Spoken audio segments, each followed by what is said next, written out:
the structure of tonight's program, I think we're going to start with an interview discussion about artificial intelligence.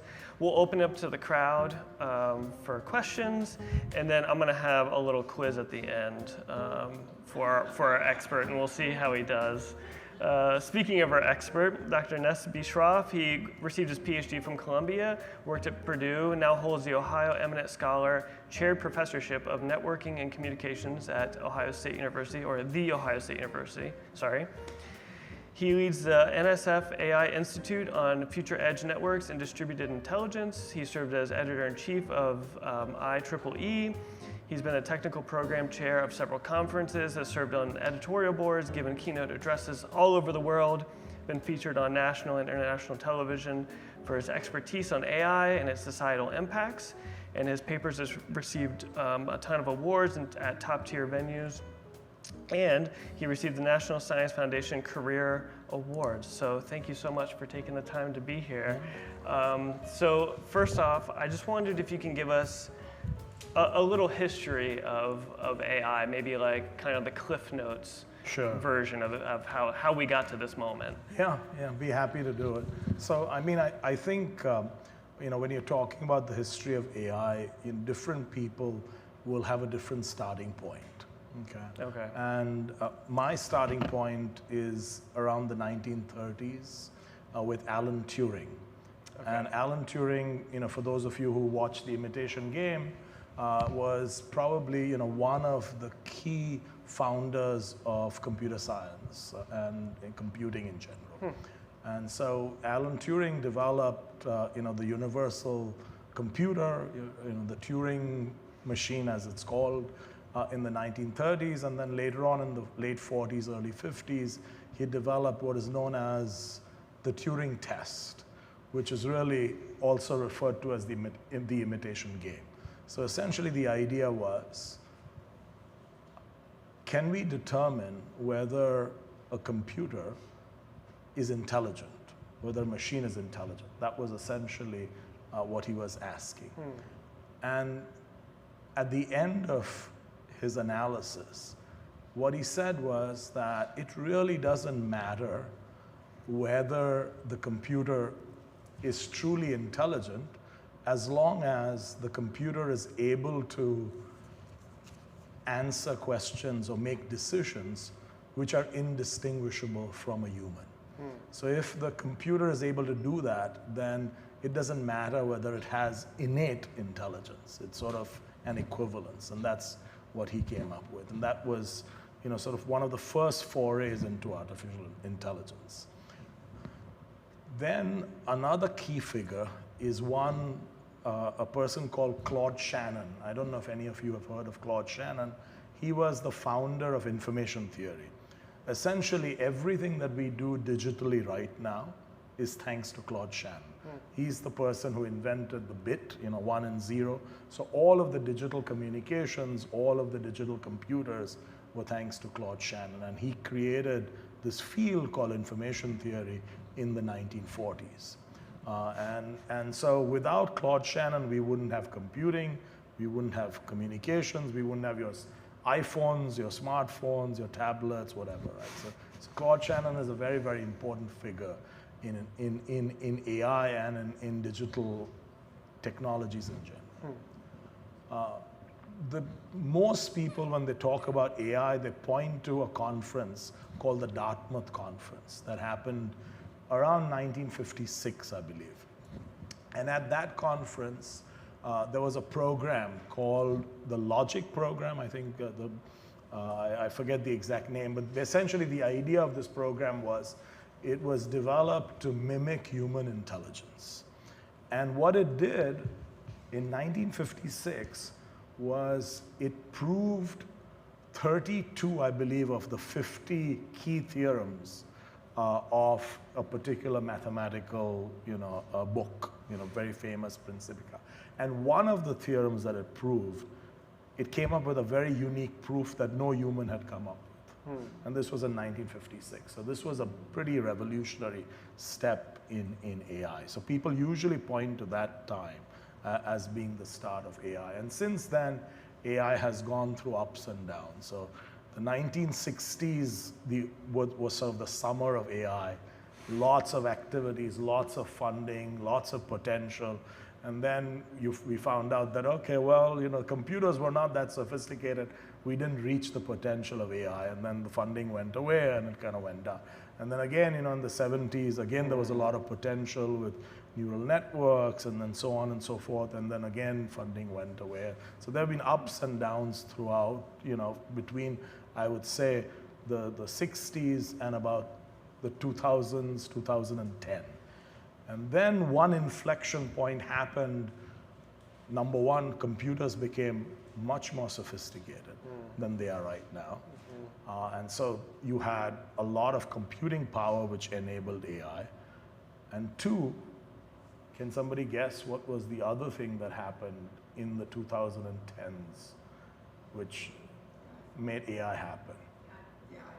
Yeah, basically data-rich environment. You had things like the iPhone that emerged. You had lots of data that you could use in order to make predictions, in order to do things. Social networks started to emerge, and they wanted to kind of have a model for survival, so they developed the recommendation systems and so on. So that was another big step in the evolution of AI.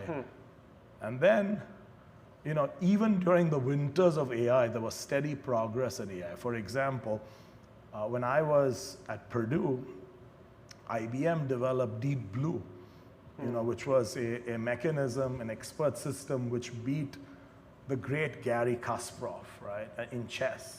Now, Garry Kasparov was not only the world champion of chess, he was so much better than, the second, third, fourth, fifth. It wasn't funny, right? He could beat everyone very, very easily in the height of his prime. It was unthinkable that a computer would beat him, but it did.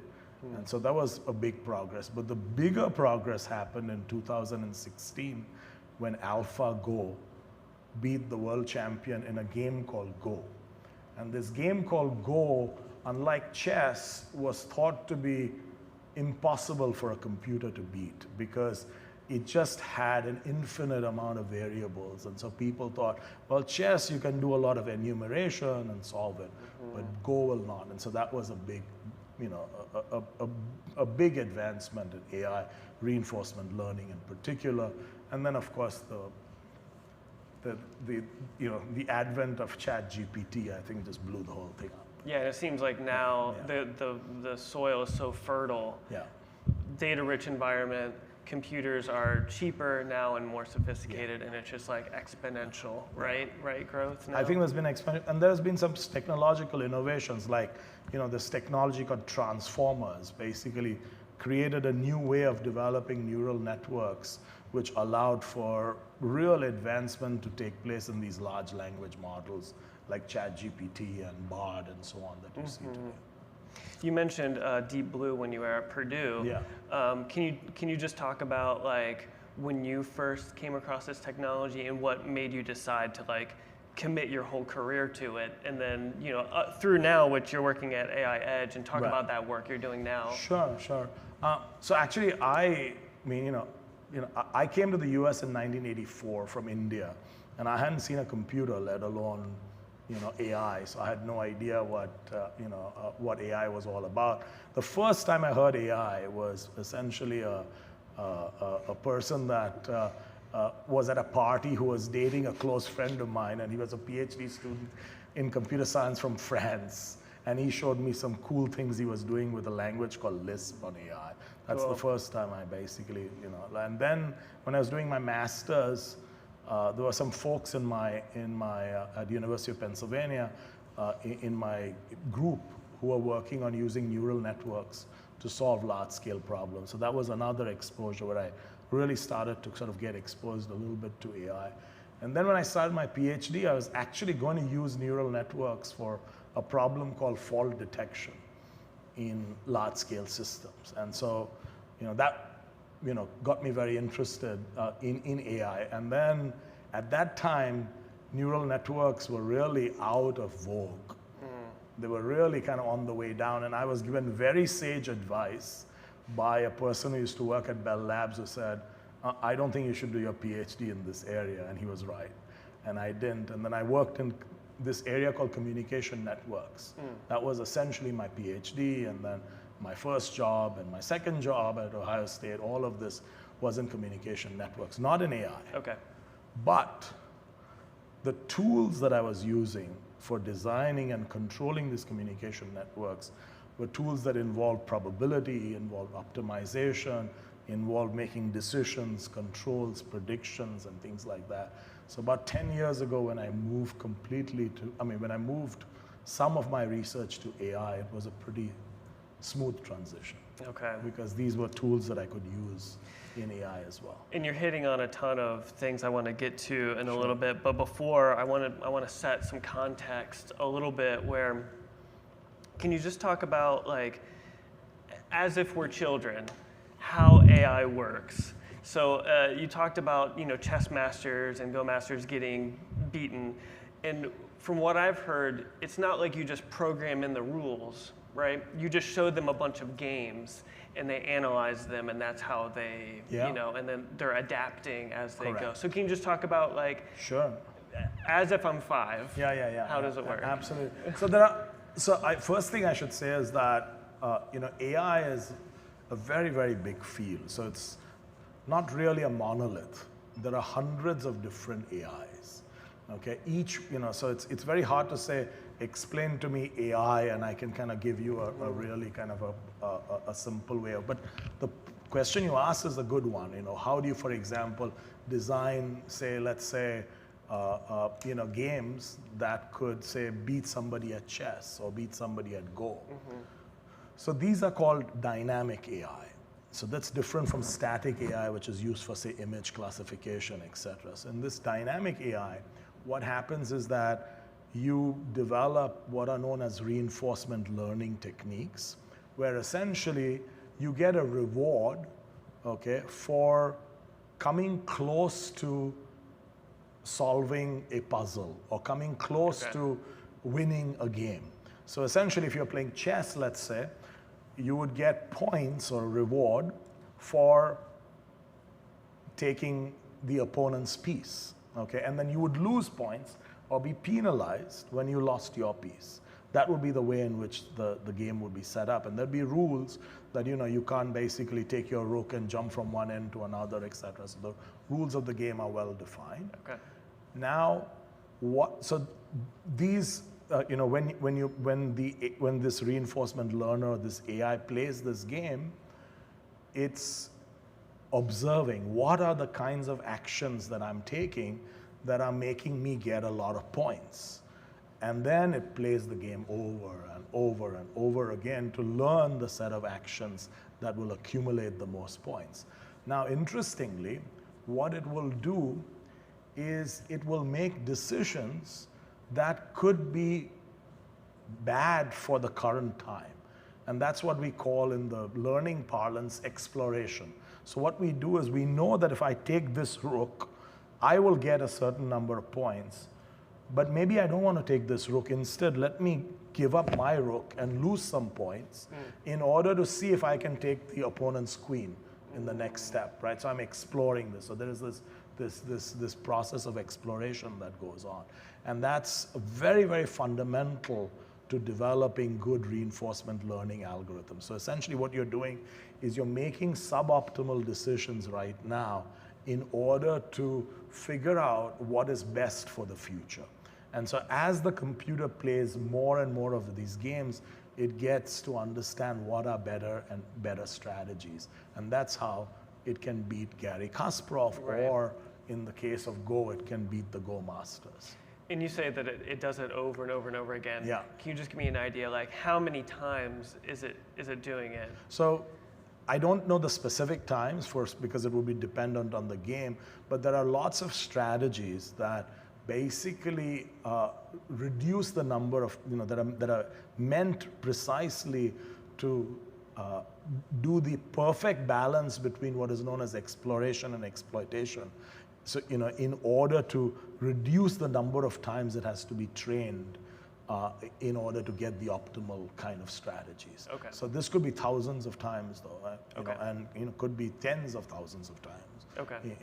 Depending on the complexities of the games, but it doesn't have to be let's say, trillions of times. So if you did it in a random way, if you did it in just like, in a brute force way, you could end up being, like tens of hundreds of trillions of times, and you simply don't have the computing time to do that. Right. So you do it in a strategic way in order to reduce that hundreds of trillions of times to maybe tens of thousands of times or thousands of times. So that's what we do. That's part of the process, the intelligent process of reinforcement learning.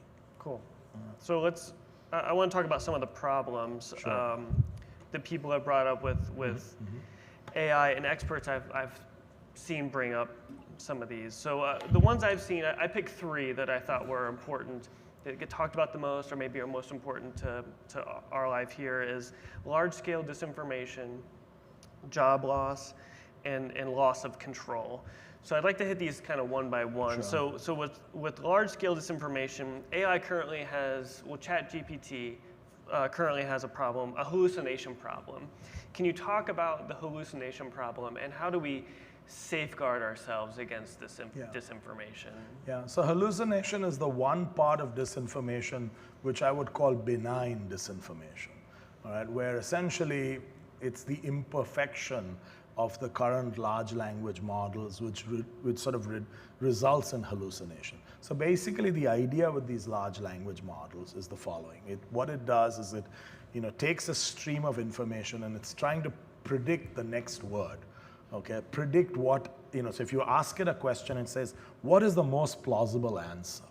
And then if its data set doesn't have a good plausible answer, it might spit out some random answer. So there are times, for example, when I will ask ChatGPT, give me the 3 most important references in a field. And it will spit out references which seem quite normal. Convincing, yeah, but are totally wrong. Okay, and when I go on Google, I can never find them, for example, right? So obviously they're not. And so it does things like that. And so that can be resolved by normal cross-referencing. Firstly, that's a problem that I think these large language models can themselves resolve by giving more varied data and kind of improving upon various things. So one is from a designer's point of view, but from a user's point of view, whenever you have a new technology, what would you do, right? Before, when you try to use it, make sure that it's working pretty well, right? So if it's something which, you're trying to search, you basically say, okay, this is good information, let me just verify that it's correct. And so I can verify some aspects of it from, a trusted source. That's one. If you're, say, using ChatGPT to write a code, you don't want to put that code in a production system. You want to first test it out, make sure that it's working correctly, and then you put it right. So that's another thing. So there are things that you can do. It's the second type of disinformation which worries me much more, which is where you are, actively creating disinformation, which is coming now at 0 cost, right? Because you can basically, ChatGPT has some safeguards against that, but you can always create AI tools that won't have those safeguards or will have those safeguards removed. And then you actively create disinformation, which could, exacerbate some of the problems that we already have with polarization and so on in this country. So I'm much more worried about the active disinformation than the hallucination. Yeah, there's the hallucination, which is the machine side of it, right.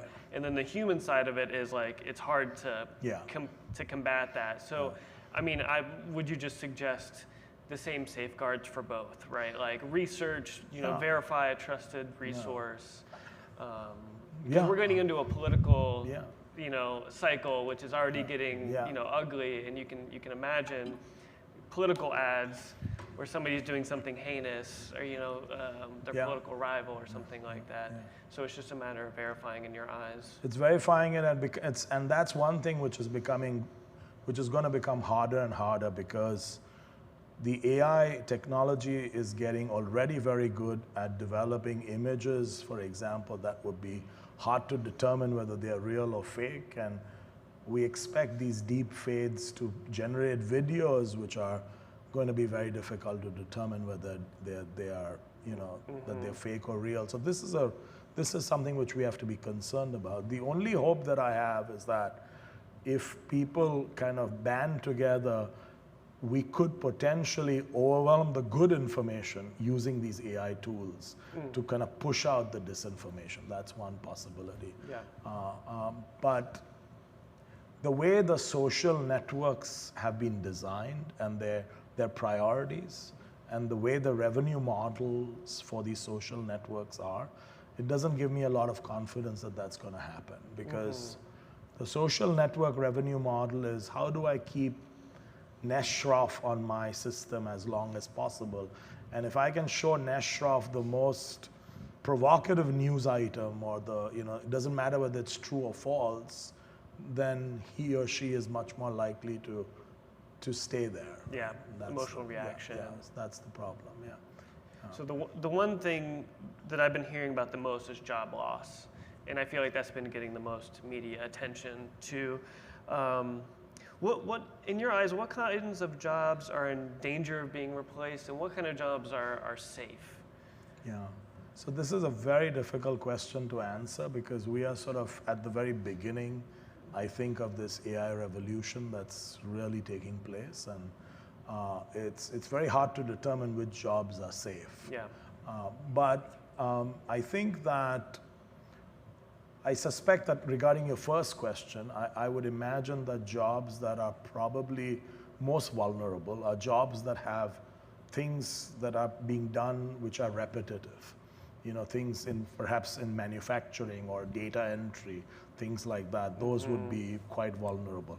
Other jobs that could be vulnerable would be like, where the parameters are relatively easy to define, and they are kind of doing things that are simple decision making, like making a will, for example, right? I don't think you can tell ChatGPT to make a will and it'll do a pretty good job, right? You can ask, even things like you can ask it to do simple programming for you, and it does a reasonable job. Not always perfect, but if you know a little bit of programming, you can use it quite effectively. So if you look at GPT-4, I don't know what, I don't remember the exact number, but it scored pretty high in the LSAT exam. So for example, for a lot of the stuff that what lawyers do, it does pretty good job. Pass the bar. So right? Yeah. And even, AI, I can see, for example, in the future, enabling robots to do surgeries that humans can't do. Certainly, for example, interpreting images in terms of radiology, it could certainly do. So there are lots of jobs, both blue collar and white collar, that are potentially in trouble. But the good news is that if we look at the history of technology development, we've always had tremendous job losses whenever you've had a disruptive technology, but it's also opened up a whole area of new jobs that were previously not there, right? So I would say people should, learn to use AI like a tool, like you would with a calculator, right? And that would allow you to do things which are more creative and more impactful, etc. Yeah, and I'd like to take that analogy one step further, because I heard this recently. Someone said that the steam engine was to muscle as AI is to the brain. So, almost all adults worked in farming. 90% of Europeans were farmers before the Industrial Revolution. And then that happened, Industrial Revolution, we have tractors, we don't need all these people doing all this, like you said, mundane work, the same thing over and over and over again. We have these machines. So people went into offices and started doing mental work. Right. So that's kind of how you're thinking about it. Do you think there'll be like jobs created that we can't even think of in the future? Yeah, I can see that there'll be jobs created where AI now becomes a collaborator with you rather than, taking over your job necessarily, but, and so it might make you more efficient. Okay. And so on. And we'll come back to that too, Sure. the tools part of it. So lastly, another problem I've heard of is loss of control. And I think, correct me if I'm wrong, but I feel like part of the fear is we've seen this movie before. 2001: A Space Odyssey is one of my favorite movies. And when HAL 9000 doesn't open the pod bay doors, it's still chilling to this day. He took over, Right. So let's get dark. What's the worst case scenario? Are we overestimating this technology, or are we underestimating what can happen? Yeah, again, I mean, this is very hard to predict. I think that there are many dark scenarios that I can think of, which are sort of end of world scenarios with AI. Okay. But how close are we to those? But I think the key is that we should be aware of those scenarios and make sure that we establish guardrails either through regulation or standardization or otherwise that make sure that the systems that we are designing are trustworthy. They are systems that operate in an ethical way, etc. So I think we can put in the guardrails such that this loss of control type of situation doesn't occur. And we've seen ChatGPT do this. Right. Over the past couple versions, where it's like, you can't just put in something ridiculous like how to make a bomb, and it tells you, they put guardrails. Yeah, although how to make a bomb, you can get on the internet probably. Yeah, right. Just Google. Right. Yeah, exactly. And there's just Googling it. Yeah. So, speaking of regulation, so the CEO of OpenAI, Sam Altman, he did say that the developers at his company are a little scared of the technology. Those are his words. How do you feel scared about the potential of AI? Yeah, I mean, I think this is something which has been debated a lot, right? I mean, I think there has been like a 6-month moratorium on AI that people have proposed. And so I'm more of a pragmatist, okay, in the sense that, look, things that we are not going to be able to do, why are we spending a whole lot of time debating, right? It's essentially going to be, in my opinion, very, very difficult to keep a moratorium on AI unless we get China, Russia, India, all of these countries to sign off like a nuclear pact. And given the international environment that we live in, I find that very, very hard for that to happen, right? So there's an alternative, which I think Jan LeCun, the CEO of the chief officer, I'm using the wrong title, but anyway, he's a very famous a guy at Meta has proposed. And he suggests an alternative where he provides the Meta or Facebook's source code for large language models to be out in the open. So everything is out in the open, essentially, and that's what he is proposing. And then essentially have standardization. And I personally think that that's an interesting approach. I don't know enough about this, issue to really weigh in, because there are people who've thought about it a lot more than I have. However, I personally think that a moratorium will be difficult to achieve in practice. That's what I will say. But there are, you can make up your own mind. I mean, there are very interesting debates online on this issue, and I can see both points of view. Yeah, and the EU committee just approved some regulations, and I think they just maybe went through the first phase of passing it today or yesterday. And it basically just does things to categorize AI into levels of risk to require security checks, and makes it kind of limits the range of activities. So from self-driving cars to hiring decisions, bank lending, school enrollment. So it would kind of cover all of these as high risk. Do you think, I don't know if you're familiar with these regulations that they just passed. Do you think this has gone far enough? Do you think we need more regulation? Do you think we need the government to step in to regulate? So I have to admit, I'm not an expert in this area. This is not my field, but I have looked at it, and I think that as a legal structure, I think this is a great first step, because what it's done is it's identified AI which is high risk and identified AI which is low risk. So for example, it makes more sense to have oversight on, let's say, a medical diagnosis AI tool versus a tool that's going to recommend a movie on Netflix, right? I mean, so clearly, right, you want something like that. So I think it's a very good, first step. Now, whether those kinds of regulations can happen in the US when they've never happened before or Yeah. very rarely happened before is, I'm not very confident Yeah. of that. Well, Especially in today's political climate, I'm not confident of that. Yeah. But I think there's several things we can do even without even without this type of regulation, right? First thing is standardization. So this is something which is done all the time in industry. Okay, so like I work in the communication network fields, we have very clear standards on how things should operate with each other, what are safety issues, et cetera, et cetera. So these can be standardized, and companies can essentially follow these rules that we want AI to be trustworthy. We want to make sure that AI is ethical, it reduces bias, et cetera, et cetera. So this can be standardized, even without regulation that's coming from the government. So I think that's definitely part. The other one is accountability. So this is where, let's say you are using AI to make self-driving cars, and if the cars crash, who is to blame? Right.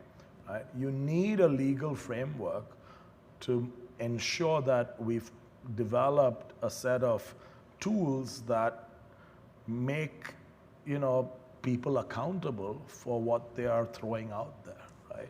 So this is why I'm very skeptical of these self-driving technology. Even though I drive a Tesla, I'm very skeptical of these self-driving technologies which claim fully self-driven, but they're really not. They're very dangerous. So I think those are the kinds of things where I think accountability is really important. And then third thing, if we're going to do regulation, do it in a way in which it's adaptable as essentially more information comes in, and doesn't stifle innovation, etc. Yeah, and you were mentioning the moratorium. A bunch of tech leaders, if anybody's not familiar, they signed an open letter calling for a 6-month pause on the development of the most powerful kind of AI systems. So the way you said it, it kind of seems like there's three groups that can kind of help regulate this or create standards. So there's governments, there's tech leaders, and there's these companies. Who do you have the most faith in to do that? I mean, it kind of seems like you. So there's a mixture of tech leaders and companies, that do it, and that's essentially how almost all standardization happens, right? So there are various standard bodies, governed by the IEEE, ACM, things. These are, worldwide bodies that kind of come in an agreement, and, there is, companies that have more clout usually, get what they want in the standard bodies, but nonetheless there is, input from a lot of other companies and a lot of other leaders as well. Okay. Yeah. So now that we've gone over some of the problems, let's move to the optimist view of this. So what would you say is AI technology that's already implemented in our everyday lives that we don't know that's AI technology? Yeah. If you search something on Google and you type in, your query, Google gives you the top 10 items, right? So these top 10 items depends on, their classification, their understanding of what is the best match for what you've asked for. And that requires, AI to be there inside, making these decisions. So that would be one. Those annoying ads that you see on Facebook and Google, those are bread and butter AI. They are like reinforcement learning. They're targeted ads specifically for you. Because you Googled, Hawaii vacation or Hawaii, they all of a sudden assume you want to go there, and they'll basically have something for you. But more than that, they might show you some other things that you might be interested in because they say, okay, this person likes the beach, and therefore they might give you ads related to that, or you might, right? So there's a lot of that is also all AI. Your smartphone has so much AI in it. The camera has AI in it. The apps have AI in it. Siri, Alexa, all of these, voice assistants have AI built in it. Your email, the spam filter has AI in it. Yeah. In my Google email too, I'll start writing a sentence. Yeah, and then it kind of like has a light gray, like, do you want? Is this what you were going to say? And it's like, that was good what I was going to say. Yeah, it knows. Also, I read an article the Dispatch just released, and you may have seen this, that there's a Wendy's in Columbus. The drive-through is you're talking to an AI robot to take your order, and so they only have cooks in this Wendy's. I don't know which Wendy's in Columbus that is, but if anybody knows, like, email me. I'd like to know too. Right. I'd like to go through and see how good it is. Okay, so what are our shared goals as a society with this technology? What are we hoping to eventually accomplish? Where's the kind of finish line? I don't know if there is a finish line per se, but you can think of AI as enabling a lot of things that humans are not good at, recognizing patterns, things of that nature. So for example, making predictions based on complex patterns, AI is very good at. It's a little bit like, humans are not very good at computing compared to a computer, right? So similarly, there are things that AI does, and therefore this could be very useful in medical diagnosis, creating new drugs, basically, making early, decisions on whether somebody might have early stage cancer, heart disease, etc. So it's certainly, very useful there. Another big application of AI that I see that I'm personally very excited about is the personalized education, especially for children from underdeveloped countries. So, if those of you who haven't followed, Sal Khan from the Khan Academy, he has this beautiful YouTube video you should all listen to, where he has incorporated GPT-4 into his AI, into his system. And he has personal assistants for tutoring in a variety of different disciplines that students can access with a tablet or, or a computer. And essentially the idea is that this AI tool becomes like a teacher for the student. Rather than giving it the solution, it sort of provides, prompting, provides hints, has the, and what they found is that when you have personalized education, you improve your scores by 2 standard deviations. So it's very significant in terms of its impact on education. And I can say, in my personal friends group, we have friends who've adopted children from, very underprivileged backgrounds, and they're doing incredibly well. And it's just amazing that you see that, there's so much human potential that's gone to waste because those two are lucky that they got adopted. But, their friends, their kin, has not, right? And they are essentially in an entirely different environment. So I think AI has the potential to really improve the human condition through education. I think that's a very big one. Yeah. And then of course, there are things like, transportation, agriculture, solving big problems, et cetera. Yeah. No, that's very optimistic. You ran through the last 3 optimistic questions I had. That was great. So I'm just going to open it up to the audience now. If anybody has any questions, I think Zach has a mic. So just speak into the mic so that everybody at home who's watching on the stream can hear you too. Sure. And while that's happening, I'm going to be noisy and I'm going to get ready for our quiz. Sure. Thank you. Do you think that artificial intelligence is a good name for what we are talking about? Because artificial to me makes it sound so strange and not human, but it is basically human, just with a perfect memory. I was just wondering if you think artificial makes it something like threatening or fake, the name? I suppose, one could call it non-organic, I guess, right? That might be a good name. Yeah, I mean, machine learning is something which is pretty much taken over quite a large space in AI these days. And so that's a lot of what we do really is machine learning.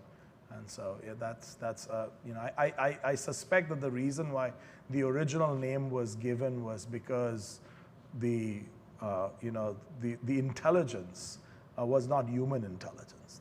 That's probably why. Yeah. But you're right in the sense that it's imbued with our intelligence. Right? We are the ones that have created it in a sense. Yeah.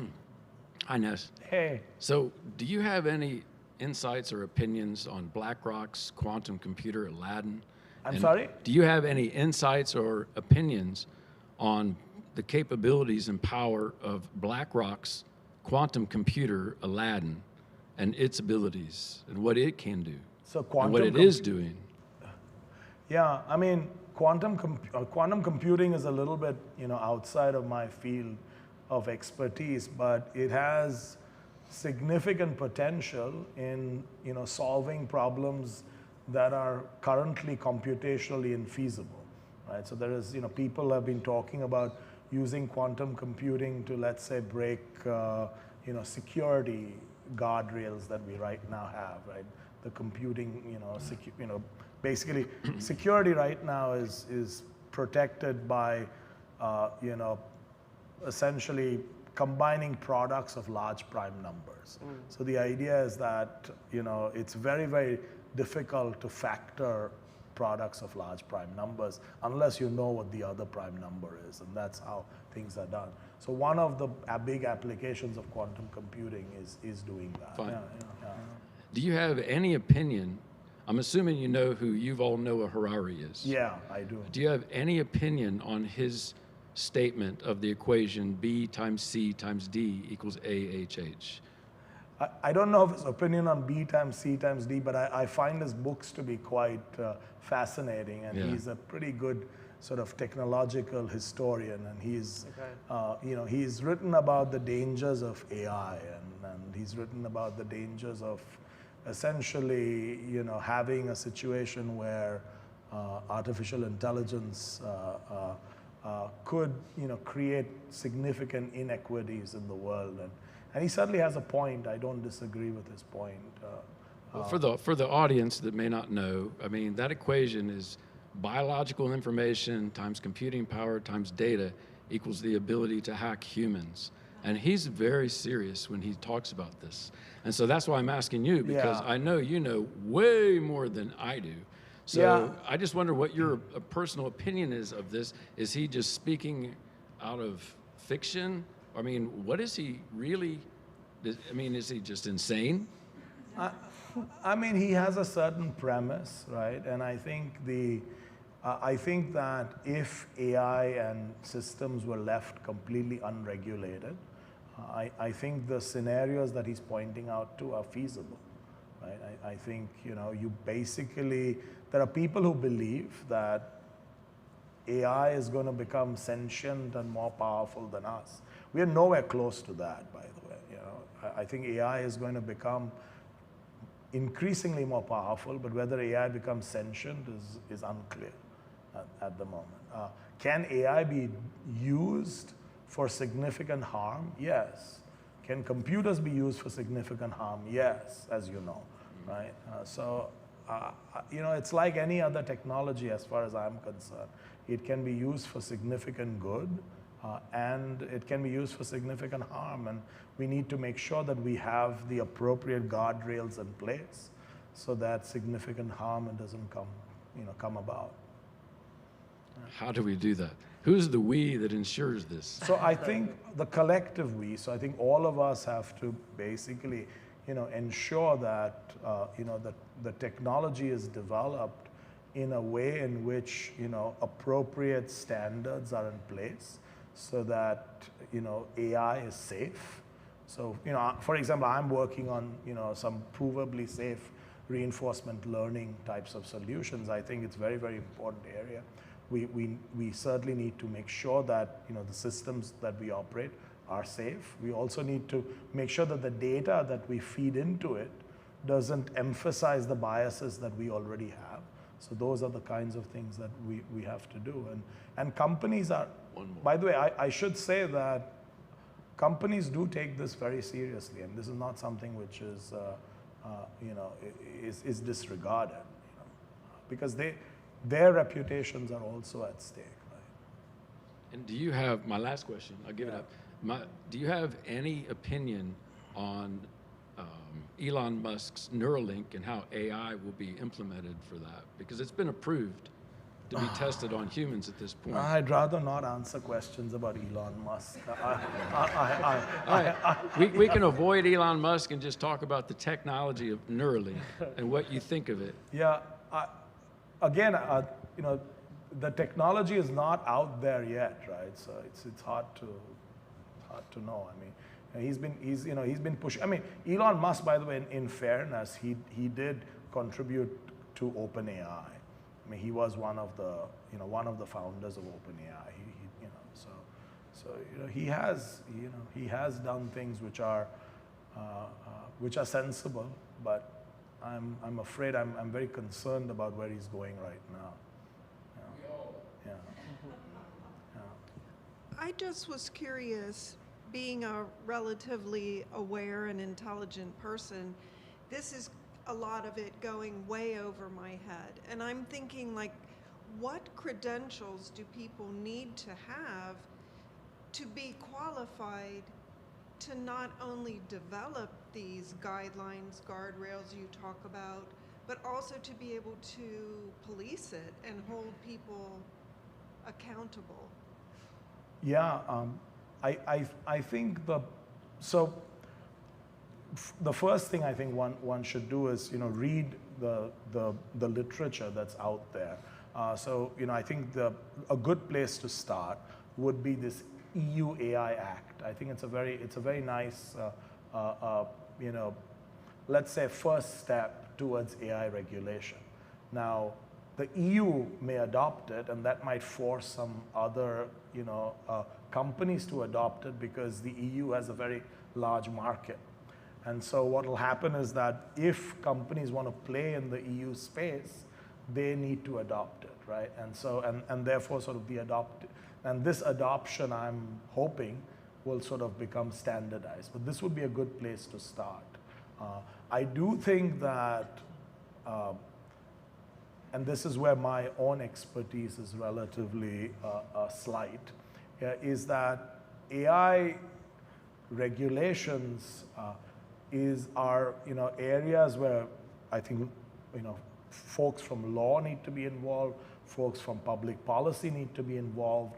So these are and we need to have a forum where they interact with the technologists in order to make sure that the guidelines that they are proposing are reasonable and also enforceable and also practical, right? That is, they are adoptable. So these are the kinds of things that we need to be involved in. Yeah. But I think there's quite a bit of literature out there on AI ethics, and which is worth looking into. In fact, there is a whole entire field of AI ethics which is actually quite important, and I think it's reasonably accessible. Let's put it that way. We have consciousness from our brain, and I guess we don't exactly have any idea where that came from. But I've heard a theory that it's just because we have so much intelligence in here, so many neurons connecting. And do you think AI is going to get to a point where, with more curve and everything like that, where it just gets so sophisticated that it's going to have a consciousness too? That's the trillion-dollar question that I wish I had a good answer to. I don't know whether AI is going to have consciousness. It's not even clear to me that is necessarily the right question. I think the question is, will AI be able to do things in much the same way that we can? I'm probably more confident that will happen. I think AI will probably be able to, make decisions like we do. Will be able to parse, information the way we do. Probably in some ways much better, and probably in some ways much worse. So, the good news. I mean, I don't know whether you want to consider this good news and bad news, but I just talked about AlphaGo, this program that was generated which beat the world champion in Go. And then they created some other program following it, which basically learned by playing itself very, very quickly and beat AlphaGo. Okay, right. And that became, like this incredible achievement. Turns out that recently a Go player who is not a world champion, but who is, I think, sort of an amateur good player, found a way of beating that program. Okay, so humans obviously are also capable of adaptation, right? And so it shows that AI is not necessarily, even in this particular regard, it's not necessarily always better than humans. And I think another thing to keep in mind that I've read a lot about is narrow intelligence versus general intelligence. Yeah. In some of these programs that can beat a chess master, they can't beat a 5-year-old at tic-tac-toe. Correct. They don't understand the rules, so they don't have a general intelligence. Right. They're really, really good and hyper-focused on chess, and that's Right. it. Yeah. So there's that part of it too, and same thing with ChatGPT. It's a language model, and it's really good at language, but it's not necessarily good at, telling you factual things. Right. I mean, what it does, it's processing. It's essentially ChatGPT is essentially responding to information in its database. Yes. And making decisions. That's true. However, is it that different from us? I mean, we are processing information within our own database and making decisions. Right? Yeah. So, I mean, the whole area of general intelligence is one which people are working towards. Of getting away from expert systems, but certainly we are not there.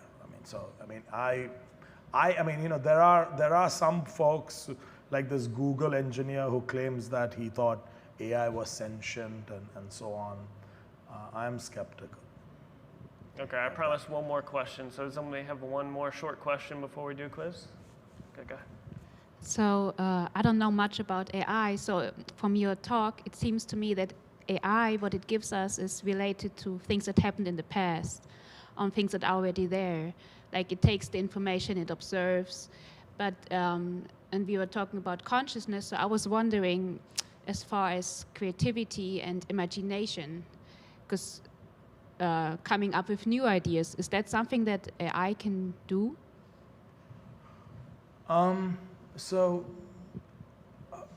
Yes. I'll again, in playing games, for example, what AI has shown is that their way of playing is quite different from the way a human grandmaster plays a game. And so they come up with strategies that are quite different from our strategies. So in that sense, it is, it has shown some degree of creativity in producing new things.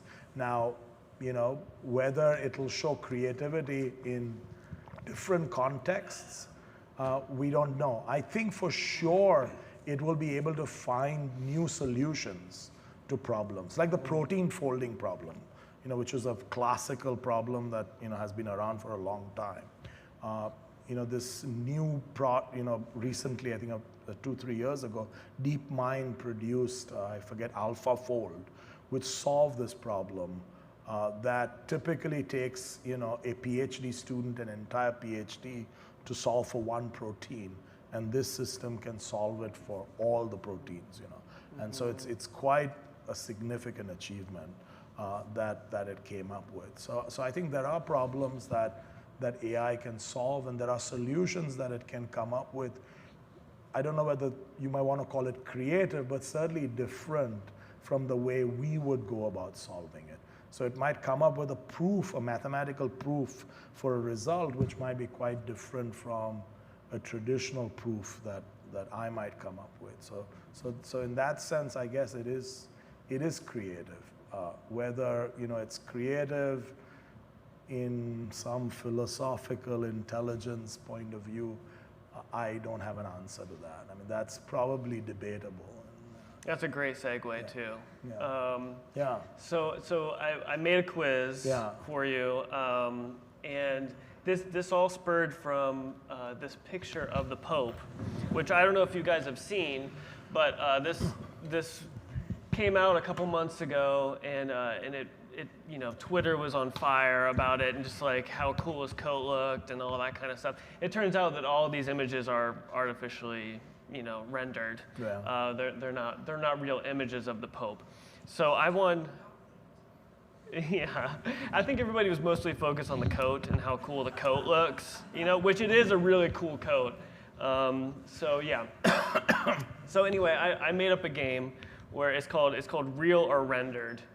And basically I took stock photos and I tried to recreate them sort of using AI. Mm-hmm. And so we'll do it Price is Right style. So if you guys want to yell out which one you think is real and which one you think is rendered, like that's cool too. So are you ready to play? Yeah, Okay. I'm pretty sure that I'll fail this test. Okay, well I'll give you a couple of yeah, easy ones, and then we'll get to the hard ones a little Sure. later. Zach, actually, do you mind turning off the stage lights?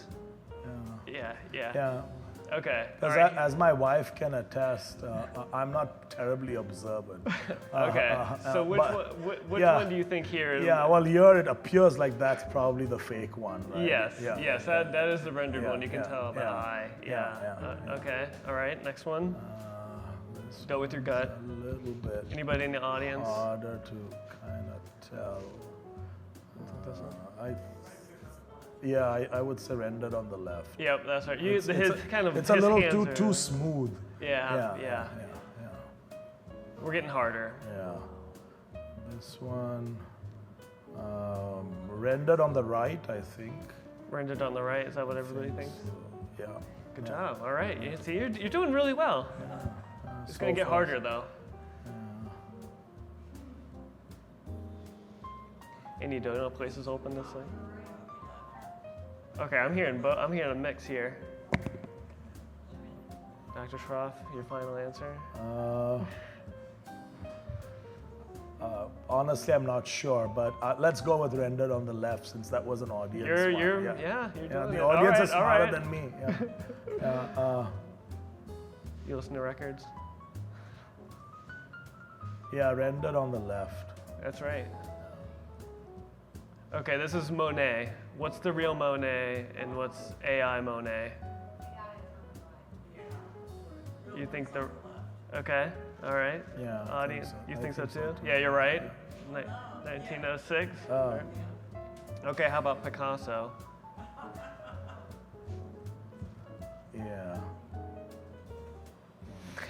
Real one's on the right, I think. Okay, Yeah, all right, yeah, there you yeah. go. You got one. Yeah. 41.